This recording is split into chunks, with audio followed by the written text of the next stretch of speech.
So students, the first question that we are going to do today is a ball is thrown vertically up from the point A. So you have a point A over here and ball is thrown vertically upwards.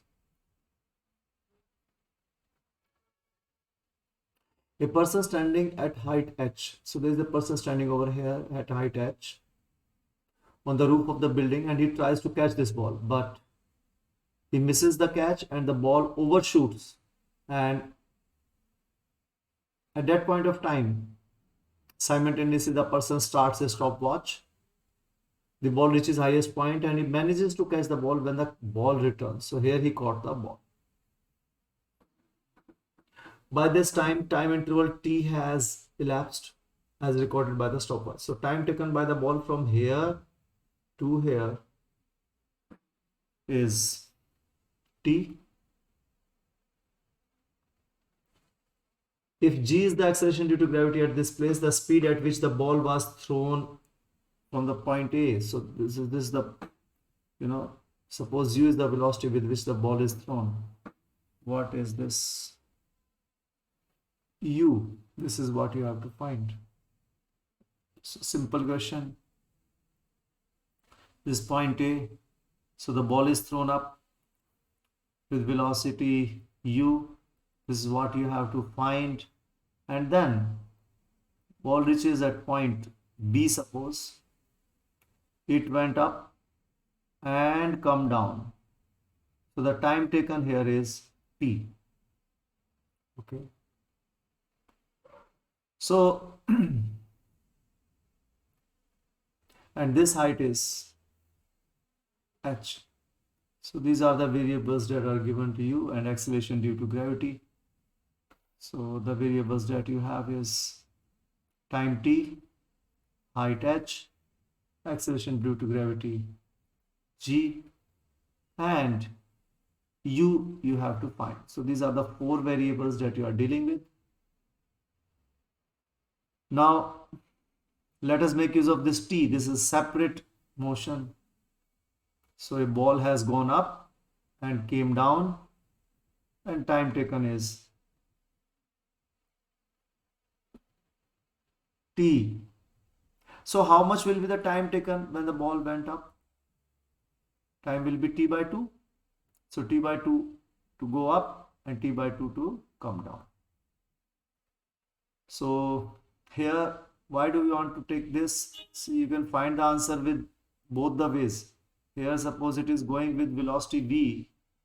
So upward direction we are taking positive. So direction of motion, this initial motion. So when it will come down, its velocity will be minus v. And acceleration due to gravity is downward. So here, what will g, whether it will be positive or negative? So it's a vector. So all the vectors we have to tell whether they are positive or negative. So what about g, students? Will it be positive or negative?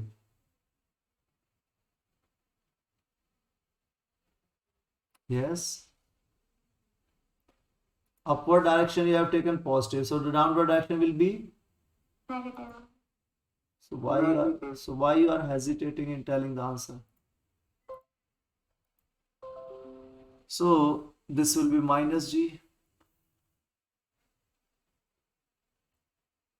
Now the formula we have is v is equals to u plus at. So what is v here? This plus v. Oh, sorry, this is your u. Not 5 velocity is here. It is coming down. The ball is coming down. So this is the downward velocity is minus direction, negative direction because it is coming down. Is equals to, when it was going up, it was plus v. A is equals to minus g, and total time taken is capital T. So if I am taking this, so what's the value of v? Comes out to v. So this is plus v, come this side, or you can take it this side and this side. So ultimately you will get here v plus v, 2v, and this will be positive. So 2v is equals to gt. and v is equals to gt by 2. So we have got the velocity here gt by 2. We have included this t because we have to include this t. Now if you do by this method, the velocity here was v and the final velocity here becomes 0. So initial velocity is here u, right? Ball is going up, and when it reaches the maximum height, it will be time t by 2. So here you can use the formula, same formula, v is equal to u plus at. So what is v? So this is upward action, you are taking positive. So v is 0 here. So 0 is equals to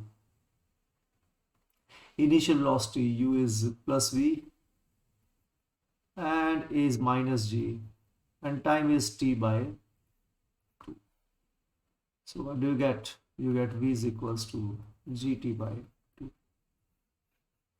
So you can see, students, we get the same answer. So how important it is to take the signs positive or negative, that is very important,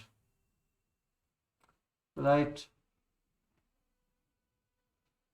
Now you have this motion from a, initial velocity u, final velocity v.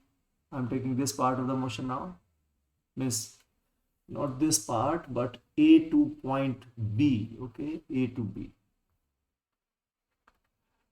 This is your height h. This v you have found as gt by 2. U you have to find. Simple question. Initial velocity, final velocity, and the distance. And so this direction, upward direction, you have taken positive. So downward direction minus g. So you can use the formula v square minus u square is equals to 2as. So use this formula. What is v? V is gt by 2. So v square, g square t square by 2 square. So what is 2 square? 2 square is 4. Minus u square, you have to find out, into 2 into a is minus g, right? And what is your s? S is your h. So you can find it. So take u, so it's minus will become plus u square, or you can add u square both sides. It is minus 2gh, duplicate this side, so it will be plus gh, or adding plus 2gh both sides. So g square t square by 4 plus 2gh equals to u square. So taking LCM, so you will get u square is equals to g square t square plus 8gh divided by 4, isn't it? So what's u equals to? Under the root g square t square plus 8gh, and under the root 4 is 2. So which option is correct, students? Which option is correct? Sir, third option. Option 3. Very simple question. Use only this way, this or this. It's easy. Use this way, simple thing. So here ball took the time t. So one way to reach the maximum height from this point B, it takes time t by 2. So v is equals to u plus at. We have used this formula. Final velocity 0. Initial velocity we have taken v, because this I have taken u, so here I have taken the velocity v, and here this velocity becomes 0, so you can take it capital V. So we got this v. Simple question. U you have to find. This is v, and this distance is h. So simple. So very simple question. Got it, friends? Yes, sir. Yes, sir. Yes, sir. Okay.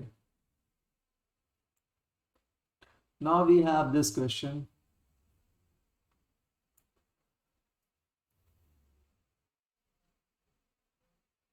You have a cart of mass m at a speed u. So you have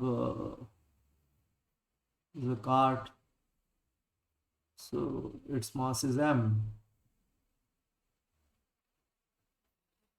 and it moves on a frictionless surface. So that's your frictionless surface.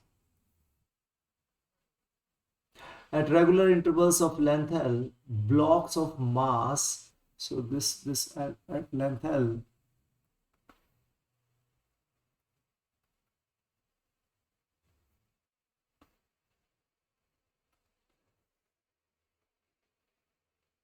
block of mass m equals to m by 2.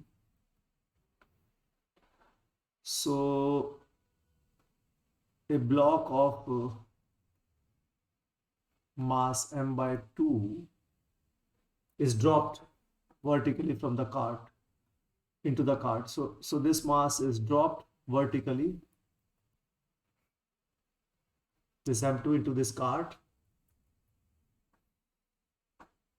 How much time is taken to cover the distance for this cart?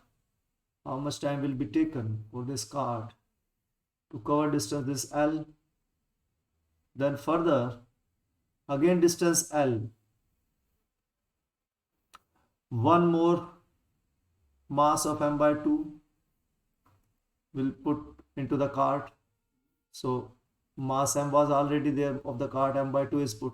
So now m and again m by 2. So m plus m by 2 and m by 2, one more block is dropped of mass m by 2 here. Okay. So how much the total mass now? 2m. Now again distance, so this was distance L.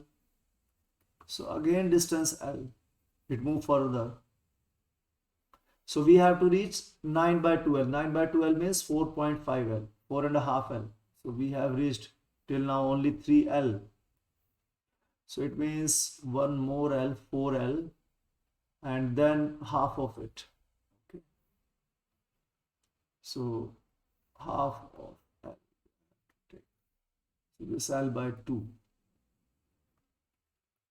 So I have to tell how much time is taken to reach here.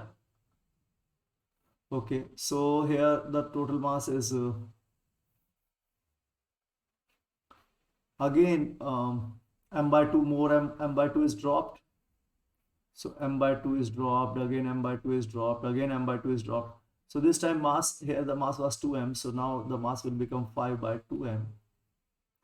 Again one more mass is dropped. So the total mass here becomes 3m. Isn't it? Here the mass became 2m. Here the total mass was 5 by 2m. And here the mass was so m plus m by 2, 3m by 2, total mass here. So again, so this mass inside is actually the net mass inside, you can write as m plus m by 2. So 3 by 2m, isn't it? So see, when this is vertically dropped, there is a collision, students. So we have a law of conservation of momentum. So whenever you apply this law, this very important and universal law, whatever the kind means you will find this law everywhere in physics, law of conservation of momentum. So first thing is to apply this law. First thing is that there should be collision. Okay, collision between two bodies. First thing is you need the collision. Second thing is there can be more than two bodies also, but you need a collision. This collision can be elastic, can be inelastic, any kind of collision. Second thing is no external force. So these are the two conditions that you need to have before apply the law of conservation. A very simple thing. There should be collision and no net external force. So external force is not. So then momentum is conserved, means momentum before collision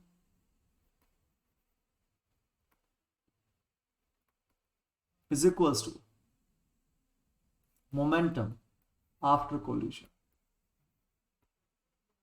Any problem, students? Law of conservation of momentum means if you have two bodies, then m1 u1 plus m2 u2 is equals to m1 v1 plus m2 v2. Is it okay or not? Okay, sir. Okay, sir. Very simple thing. Collision, no external force. Momentum before collision is equal to momentum after collision. चलो, अब mass is dropped. मास क्या हुआ है? Drop हुआ है. ठीक है. तो यहां मोमेंटम कितना था इसका? What was the momentum of this part? What was the momentum? mb. कितना मोमेंटम था यहां पर? Momentum was see, m was the mass, yes, and in the question it is given that it was moving with speed u. It was moving with speed u, so its momentum was mu. तो momentum mu ही रहेगा, क्योंकि external force है ही नहीं. हर बार ये collision होता रहेगा, हर बार ये मास गिरा कोलिजन हुआ, डजंट मैटर. लेकिन मोमेंटम कितना रहेगा स्टूडेंट्स? mu. अब आपने मास तो इंक्रीज कर दिया बेटा, 3/2m कर दिया, तो इसकी वेलोसिटी कितनी हो जाएगी?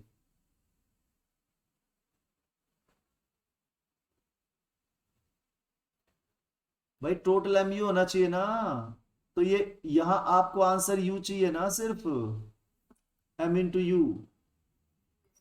तो यहां किससे मल्टीप्लाई करोगे इसको? 3/2 से कि 1 बन जाए? 2/3 से बन गया ना mu. बना नहीं बना? अब समझ गए क्वेश्चन कितना आसान है.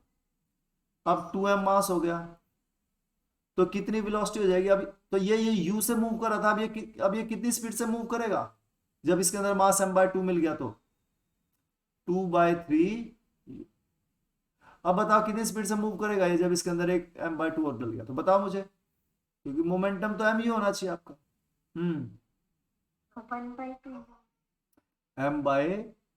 u/2. हाँ या ना? भाई ये कटना जरूरी है ना, mu होना चाहिए ना.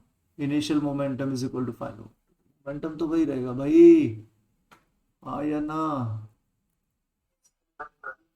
चलो अब आगे बताओ. तो यानी कि अब इसकी स्पीड हो गई u/2. तो देखा, मास डबल तो स्पीड हाफ. बिल्कुल. अब चलो आगे. अब हो गया आपका 5/2m. ठीक है. अरे बस अब तो भाई इंटेलिजेंट बन गए तुम लोग. उसके बाद u/3. तो क्वेश्चन कि तो ये यहां मूव कर रहा है u/3 से. मास 3 गुना हो गया, तो स्पीड क्या हो गई? 3 गुना कम हो गई. यस. समझ आया सबको? Law of conservation of momentum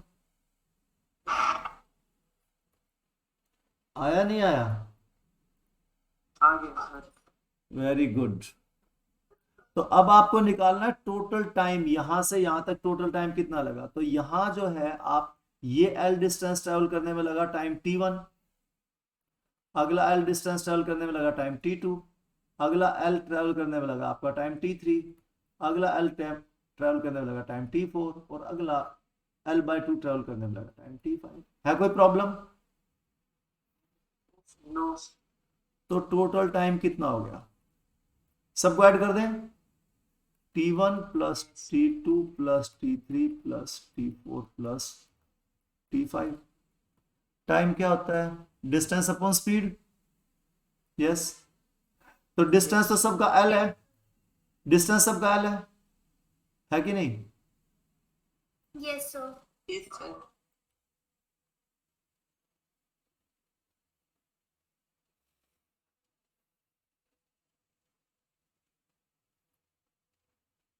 तो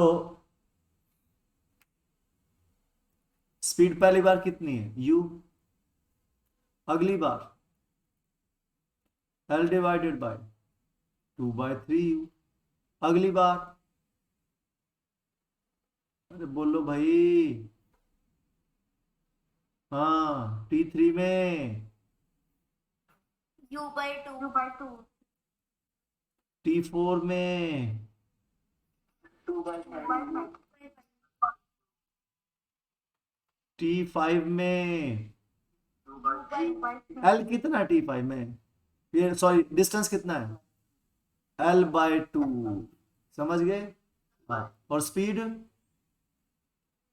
U/3. u/3। आगे बात समझ। दिस इक्वल्स टू l/u, सब में कॉमन है। Yes, sir. Yes, sir. अंदर क्या बचा? 1 प्लस इसका रेसिप्रोकल हो जाएगा 3/2, 1/2 का रेसिप्रोकल 2, 2/5 का 5/2, 5. 1/3 का 3/1. 3/1। ये 1/2, ये 1/3, तो 1/2 डिवाइडेड बाय 1/3, तो क्या आ जाएगा? 1/2 मल्टीप्लाई बाय 3/1, यानी कि 3/2 आ जाएगा। यस और नो?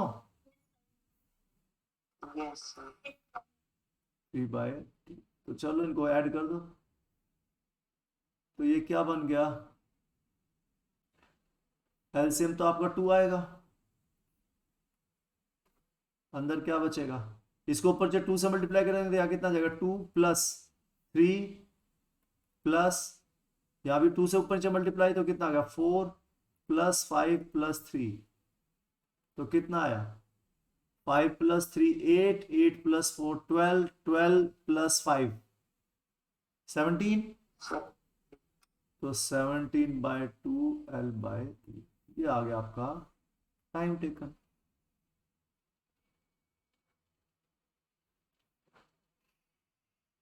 अब बेटा कोई इश्यू है इसमें? No, sir. क्वेश्चन जो है वो थोड़ा सा हल्का सा जो है वो आपके लिए नया जरूर था, but these questions are quite easy. Okay, Yes, sir. हाँ एक बार और करोगे, पहली बार जब क्वेश्चंस करोगे ना तो बेटा थोड़ा सा लगेगा नया, तो जब आप दूसरी बार करोगे तो लगेगा ये तो बड़ा आसान है, तीसरी बार करोगे तो अरे ये तो कुछ था ही नहीं। तो लर्निंग ऐसे ही होती है, ठीक है? चलो done. Yes. Practice makes the man perfect. Okay,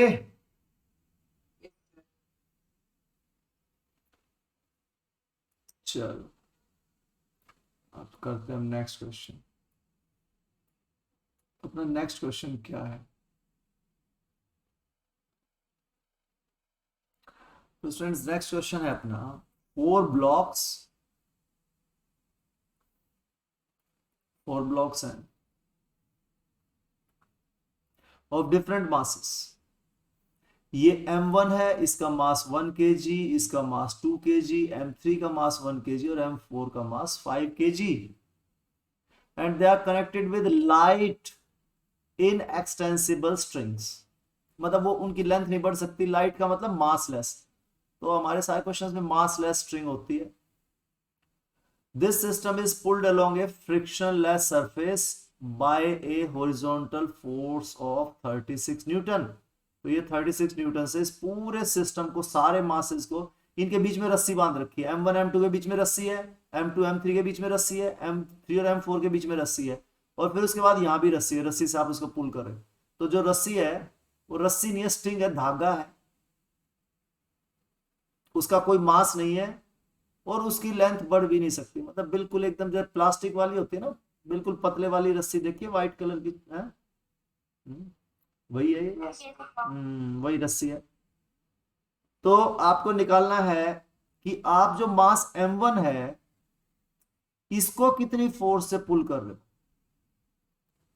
तो F1 निकालना है, मतलब मास M1 जो है उस पर कितनी फोर्स लग रही है ना? मजेदार क्वेश्चन। Yes, sir. चलो तो थोड़ा सा जो है आपको ध्यान है कि हमने यूनिफॉर्म सर्कुलर मोशन किया था या नहीं किया था? यहाँ पर एक स्टोन टाइड है और ये एक स्ट्रिंग है, ये भी वही मासलेस स्ट्रिंग थी, और ये स्टोन जो है ये एंटी क्लॉकवाइज मूव कर रहा था। तो हमने इसकी वेलोसिटी भी निकाली थी भाई, टेंजेंशियल होगी, ये रेडियस साथ टेंजेंट 90 डिग्री एंगल बनाता है ना? ये वेलोसिटी की डायरेक्शन निकाली थी हमने यहाँ पर। ये जो स्ट्रिंग है, और हमने देखा था सेंट्रीपिटल फोर्स अंदर की तरफ लग रही है, नहीं लग रही? Centripetal acceleration, centripetal force, they are towards the centre, इसीलिए तो इसका नाम सेंट्रीपिटल मोशन है, centre seeking. Okay, Yes, sir. तो कितना था सेंट्रीपिटल एक्सेलरेशन, कितना होता है? इसका रेडियस आर है तो जल्दी बोलो, भूल गए इतनी जल्दी? V square. V square by R. V square by R, तो सेंट्रीपिटल फोर्स कितनी हो जाएगी फिर? MV square by R. हाँ, MV square by R. देखो भूलने का फॉर्मूला थोड़ी है। चलो नाउ हम यहां पर एक बात बताऊं मैं आपको, जो सेंट्रीपिटल फोर्स है स्टूडेंट्स, वो कोई ना कोई फोर्स है जिसका नाम सेंट्रीपिटल फोर्स होगा। ओके, ऑलवेज, हमेशा हमेशा याद रखनी है आपको ये बात, कि जो सेंट्रीपिटल फोर्स है, कोई ना कोई फोर्स है जिसका नाम यहाँ सेंट्रीपिटल फोर्स है, और वो फोर्स यहाँ पर कौन सी है? जो ये स्ट्रिंग आप देखते हैं, स्ट्रिंग जो खिंच जाती है, खिंचती है नहीं खिंचती? Yes, sir. बताओ आप मुझे। एक बच्चा ए है, एक बच्चा बी है। इस रोप को दोनों खींच रहे हैं, नहीं खींच रहे? ए इधर खींच रहा है और बी इधर खींच रहा है, ठीक है? टग ऑफ वार चल रही है दोनों बीच में, ये आपकी स्ट्रिंग है बीच में। ओके, तो आप एक बात बताओ, आप अगर रस्सी को इधर खींच रहे हो, ये भी रस्सी का, तो इस तरीके से तो आप तो रस्सी को बढ़ाने की कोशिश कर रहे हो कि रस्सी को मैं और लंबी खींच दूंगा। अगर ये रबड़ होती तो लंबी खींच जाती, नहीं खींच जाती? Yes, sir. Yes, sir. लेकिन ये तो नहीं खींच रही, उतनी की उतनी है। तो इसका मतलब क्या है? ये क्यों नहीं खींच रही? इसका मतलब, सपोज ये दो पार्ट्स हैं इसके, स्ट्रिंग के मैं दो पार्ट्स कर दूं, तो एक पार्ट जो है वो इस तरफ फोर्स लगा रहा है, यानी कि, और दूसरा पार्ट से इस तरफ फोर्स लग रही है, यानी कि वो कह रहे हैं कि नहीं, हम इसकी लेंथ को, रस्सी की लेंथ को नहीं बढ़ने देंगे।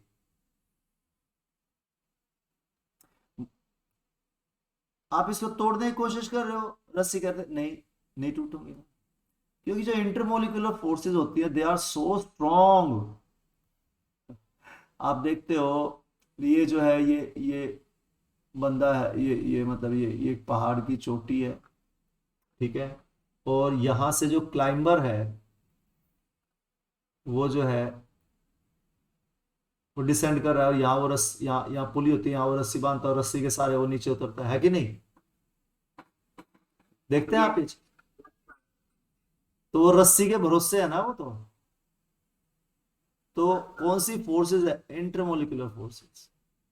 और ये जो फोर्सेस होती हैं स्टूडेंट्स, चलो फोर्सेस की बात ही हो रही है तो हम बता दें कि फोर्सेस 4 तरह की होती हैं। कितने तरह की टोटल फोर्सेस होती हैं? देखो, फोर्सेस को आप अलग अलग बेसिस पे, जैसे ट्राइंगल्स है, साइड्स के बेसिस पे आपने डिवाइड कर दिया जी, ये इक्विलेटरल, ये आइसोसेलेस, ये स्केलर। उसी तरह एंगल्स के बेस पे आपने डिवाइड कर दिया, ये एक्यूट, ये जो है राइट एंगल, ये ऑब्ट्यूस। तो स्टूडेंट्स इसी तरीके से आप डिफरेंट डिफरेंट बेसिस पर किसी भी चीज को अलग अलग, जैसे फोर्सेस हैं तो आप कह सकते हो sir contact forces, non contact force, हाँ, मस्कुलर फोर्स। नहीं, यहाँ फोर्सेस को मैंने दो ही पार्ट्स में, अगर अगर फोर्स लगाने वाला आपस में टच कर रहा है तो कॉन्टैक्ट, दोनों आपस में टच नहीं है तो नॉन कॉन्टैक्ट, ठीक है? मस्कुलर फोर्स पर भी आ रहे हैं अब हम। उसके बाद जो फोर्सेस हैं वो हमने अब 4 फोर्स में डिवाइड कर दिए। ये जो दो फोर्सेस हैं, ये दो फोर्सेस तो है न्यूक्लियर फोर्सेस, एक स्ट्रॉन्ग फोर्स एक वीक फोर्स। तो दो फोर्स तो हो गई न्यूक्लियस, जो न्यूक्लियस के अंदर लगती है, समझ भाई। अब उसके बाद अब न्यूक्लियस के बाहर आ जाओ, तो न्यूक्लियस के बाहर सिर्फ दो ही बच गई फोर्सेस का मतलब, तो एक बच गई ग्रेविटेशनल और दूसरी बच गई इलेक्ट्रिकल। तो इसका मतलब स्टूडेंट जो फोर्स इलेक्ट्रिकल नहीं है तो वो सारी सारी फोर्सेस कैसी हैं, इलेक्ट्रिकल। सर ये कैसे हो गई इलेक्ट्रिक फोर्सेस कैसे हो गई सारी सारी? क्योंकि जब आप मैटर की बात करते हो, मैटर किससे बना हुआ है, एटम से या मॉलिक्यूल से? एटम। एटम और मॉलिक्यूल किससे बने हुए हैं, इलेक्ट्रॉन, प्रोटॉन। Proton neutron. तो लास्ट में किस में आ गया, चार्जेस पे बात आ गई ना। और charges means they are electric charges. कैसे चार्जेस है वो, इलेक्ट्रॉन प्रोटॉन कैसे चार्जेस हैं, इलेक्ट्रिक चार्जेस। तो इसीलिए स्टूडेंट्स बाकी सारी फोर्सेस या तो जो भी आप देख रहे हो फोर्सेस या तो ग्रेविटेशनल है, और ग्रेविटेशनल नहीं है तो क्या है, इलेक्ट्रिक फोर्सेस। क्योंकि उनका नेचर लास्ट में आकर एटम और उसके कांस्टेंट पार्टिकल्स पे रुक जाता। ठीक है, चलो। तो अब हम यहां बात कर रहे थे टेंशन फोर्स की, तो वो भी इलेक्ट्रिक फोर्स ही है। ये जो फोर्स लग रही है स्ट्रिंग में, ये कौन सी फोर्स है, टेंशन फोर्स। कैसी फोर्स है, टेंशन। यहां भी स्ट्रिंग में जो ये जो सेंट्रीपिटल फोर्स थी, ये टेंशन फोर्स थी। तो स्ट्रिंग्स में या रॉड में जो फोर्स लगती है ना, तो कौन सी फोर्स होती है, टेंशन फोर्स। यस। तो कौन सी फोर्स है ये स्टूडेंट्स, ये पुश फोर्स है, पुल फोर्स है? हाँ, आप यहां से इस बॉक्स को खींच रहे हो रस्सी से, है ना, रस्सी से आप इस बॉक्स को खींच रहे हो, खींच रहे हो ना। Yes, sir. तो किस तरफ लगेगी फोर्स, टेंशन फोर्स। इधर खींच रहे हो आप इसको, ऐसे, है ना। Yes sir. तो टेंशन फोर्स कैसी फोर्स होगी, इट्स ए पुल फोर्स। हमेशा कैसी फोर्स है ये, पुल। आप रस्सी बांध के रस्सी को धक्का देते हो आप, तो बॉक्स मूव कर जाएगा। आप रस्सी को खींचोगे तो बॉक्स मूव करेगा, या रस्सी को पुश करोगे तो फोर्स मूव करेगा ब्लॉक? बताओ मुझे, चलो बताओ। मूव करेगा पुल करने से। कैसे, पुल करने से। तो कैसी फोर्स है ये, पुल फोर्स। यहां भी देखो, ये टेंशन फोर्स जो टेंशन इन द स्ट्रिंग है, वो बॉल को सेंटर की तरफ पुल कर रही है। आई बात समझ में? Yes sir. तो इसमें कोई बहुत बहुत it's not a big thing, but the forces in the rope, string, chain, cable, सब में कौन सी फोर्स है, टेंशन फोर्स। कैसी फोर्स है, टेंशन फोर्स। Tension force. और टेंशन फोर्स जो है वो कांटेक्ट फोर्स है, जो कि फोर्स को क्या करती है, pull. Because have you seen the ropes pushing something, no sir. we only pull from the ropes. Okay students, got it? Yes sir. तो ये आपको you can remember this thing as simple as that tension is a force which is exerted by rope, isn't it? Yes sir. चलो लिख लेते हैं थोड़ा सा जो है। तो आपने देखा होगा ये, this is a crane and this crane is lifting this iron ball and you have a string, metallic string, right? तो ये जो टेंशन फोर्स है, it's a pull force, it is pulling this ball. Yes और no? Yes sir. Yes. अच्छा, यहां भी कुछ लगा होगा जिससे हुक। अगर पूछे कि इस पोर्शन में टेंशन फोर्स किधर लग रही हो, इधर से बॉल हुक को पुल कर रही है और हुक जो है वो बॉल को पुल कर रहा है, isn't it? Yes, sir. तो यहां Yes, sir. Yes. तो ये जो हुक है उसको पुल कर रहा है, हुक को क्या कर रहे हो, पुल, राइट। यहां से हुक जो है वो पुल हो रहा है, यहां से कौन पुल हो रही है, ball, Ball. Ball is pulled,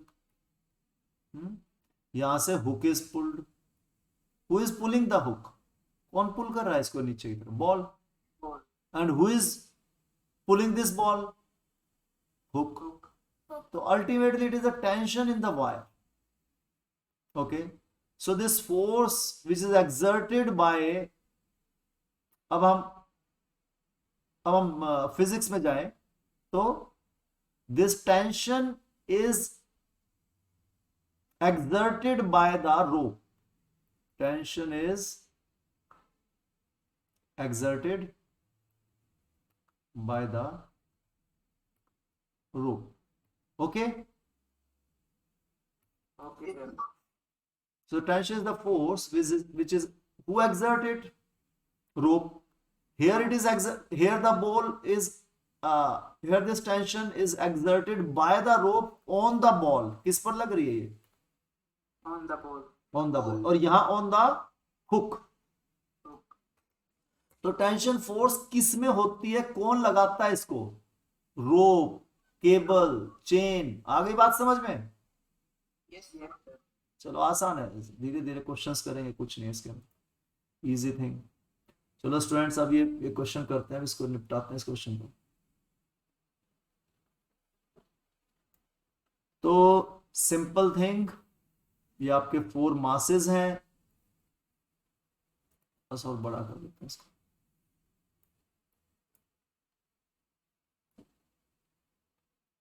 चलिए, सो दीज आर द, हमें M1 पे फोर्स लगानी है, कितनी लग रही है। तो हमेशा ध्यान रखो इसमें 2 तरीके से आपको इसे सोचना है। पहला तरीका F net, net force is equals to mass, है ना, एम में याद है नहीं, F is equal to m a, m में भी नेट होना चाहिए, टोटल नेट, ओके। और दूसरा F1, जो आपको F1 निकालना है, कोई भी इंडिविजुअल निकालना, F1 F2 जो भी निकालना आपको, force on first mass is equals to, तो यहां किसका मास लोगे भाई यहां नेट फोर्स थी तो नेट मास लिया था ना, टोटल फोर्स है तो क्या लोगे, टोटल मास लोगे ना, हाँ या ना। Yes, sir. Yes, sir. तो यहां पर अगर सिर्फ F1 ले रहे हो तो मास भी क्या लोगे, सिर्फ F1, as simple as that, हाँ या ना। Yes, sir. आगे बात समझ में। Yes, sir. एक्सेलरेशन जो है, अब आप इस रोप को खींच रहे हो तो इन चारों का एक्सेलरेशन सेम होगा या नहीं होगा, अरे भाई सब एक्सेलरेशन सेम होगा ना। अगर ट्रेन के 4 डिब्बे हैं, इंजन उनको खींच रहा है चारों डिब्बों को, तो सभी का एक्सेलरेशन सेम होगा नहीं होगा, या अलग अलग डिब्बे का अलग अलग एक्सेलरेशन कर दोगे आप, No, sir. Yeah. Is this clear. तो ये 2 बातें आपको ध्यान रहेंगी। तो अगर आप यहां पर if you are taking net, तो acceleration is equals to force upon mass, okay.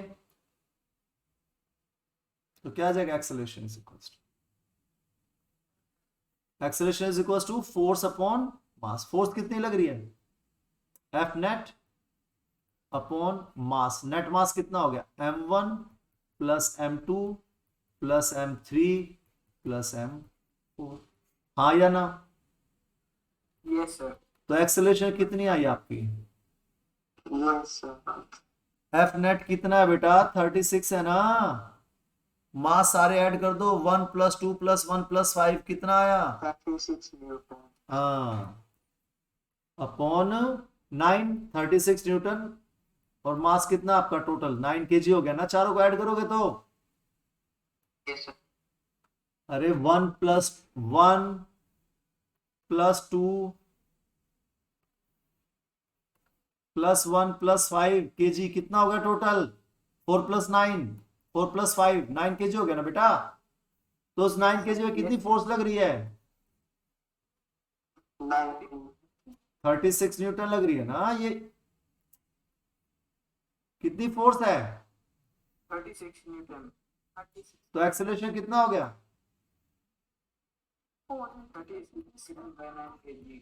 4 metre पर सेकंड स्क्वायर। ओके, ये जब स्टैंडर्ड इंटरनेशनल में है दोनों, तो एक्सेलरेशन भी किस में आएगा? Standard international. That is MKS system. Yes, समझ में आ गया। Yes, sir. अब हम सिर्फ बात करें किसकी?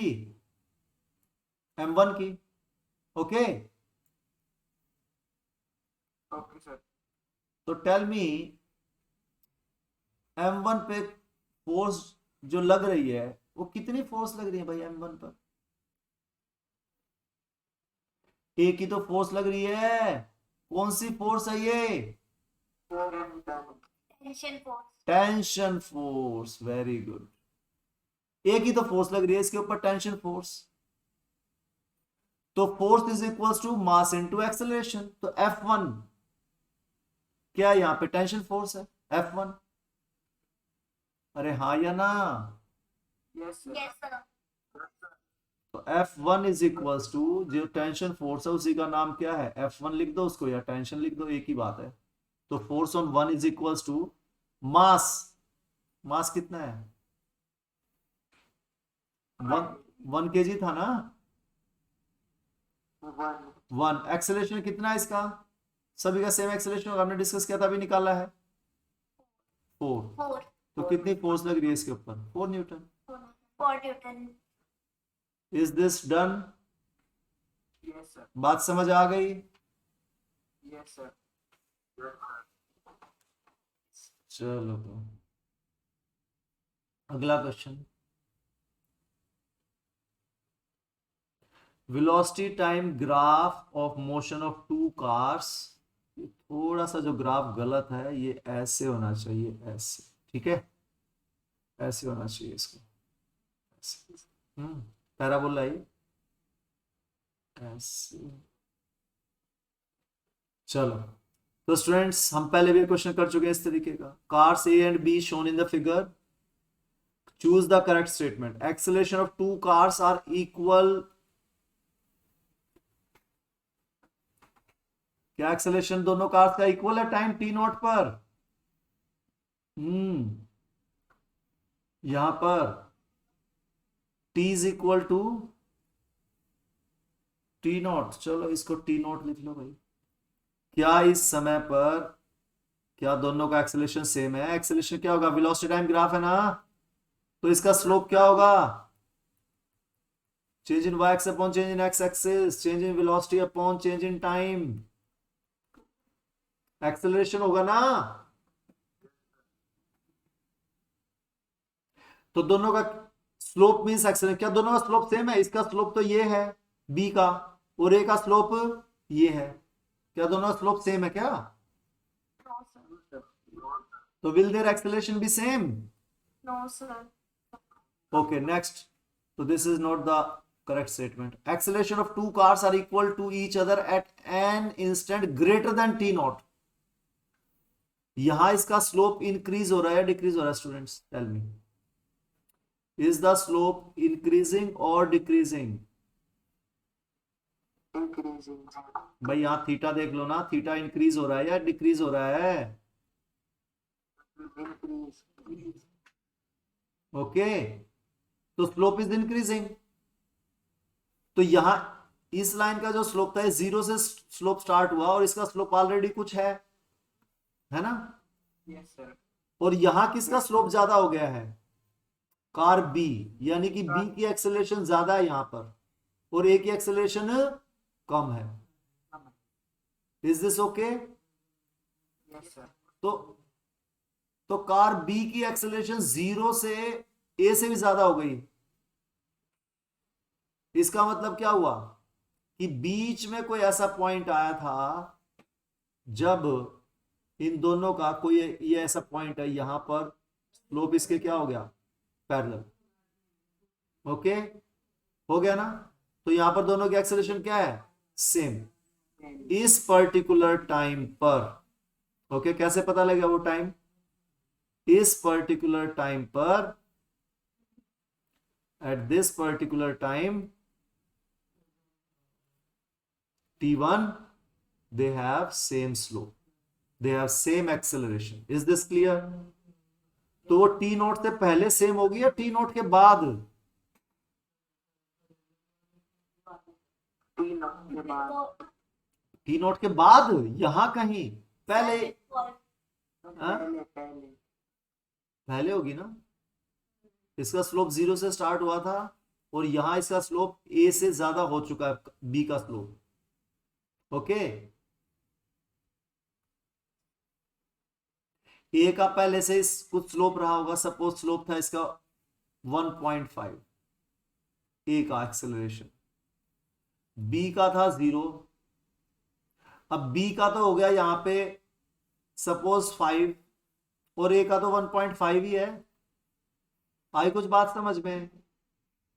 यस सर यस सर तो टाइम टी नोट पे इसका 1.5 ही है, इसका हो गया बी का 5, तो इसका मतलब बीच में जब 0 से 5 पहुंचा तो बीच में कहीं 1.5 आया ना, यस सर हाँ या ना,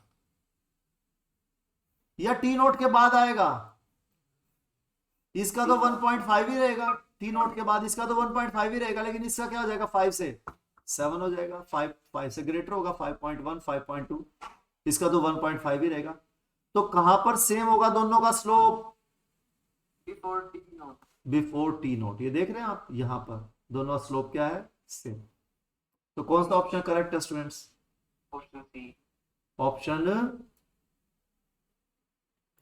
third third, acceleration of two cars are equal to each other at an instant earlier than t naught। 2 दिन पहले भी हमने क्वेश्चन किया था, उस दिन ये ग्राफ नीचे की बजाय कहां था, ऊपर की तरफ। याद आ गया कुछ, यस सर याद आया? उसमें उसमें यहां था, उसमें उसमें क्या क्या हो रहा था, एक्सेलरेशन वाज डिक्रीजिंग, यहां एक्सेलरेशन इज इंक्रीजिंग। वहां स्लोप डिक्रीज हो रहा है, यहां slope. Increase okay students, done. Yes sir Students, you are supposed to reach on time. Okay, our class will start on time, don't miss the class। देखो